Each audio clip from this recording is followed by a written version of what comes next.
Joining me now, Dore. He's a former Israeli ambassador to the United Nations and a former foreign policy advisor to Prime Minister Benjamin Netanyahu. He's also the author of the book, The Rise of Nuclear Iran. Ambassador, thank you very much for being with us.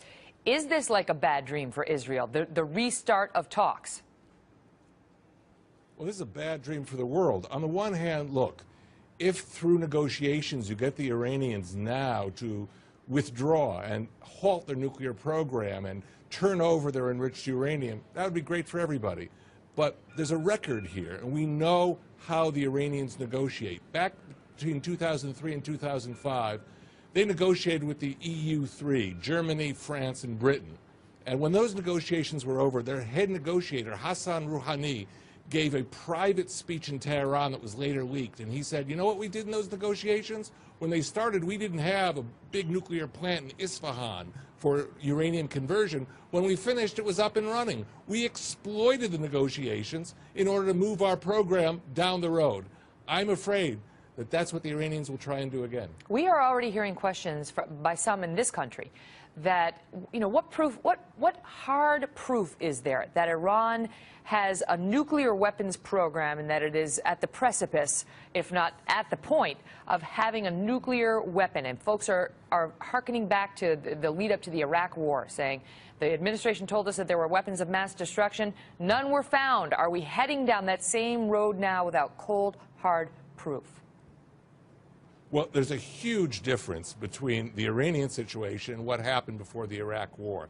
Because in the Iranian case, we have proof from the International Atomic Energy Agency. You know, that's a UN body. And it's not its last report, the report before that, it says, where do we get our intelligence from? From 10 different countries. These aren't cookbooks. This isn't one country trying to push an agenda. This is an international consensus by a UN agency that they're moving for it. Now, I also hear people saying, well, we don't know that they really want to make an atomic bomb.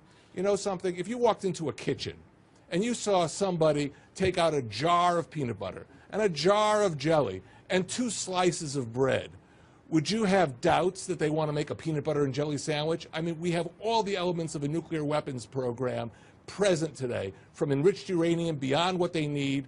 We know from the International Atomic Energy Agency they're trying to figure out how to take the conventional weapon, the warhead, out of that Shihab-3 missile and put in a nuclear payload.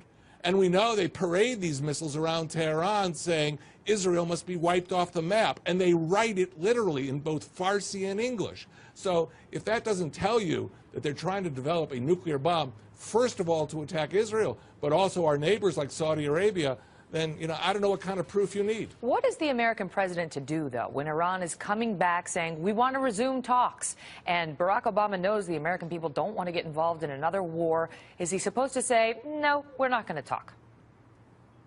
You know what? Talk, but be very careful and keep the time frame extremely short.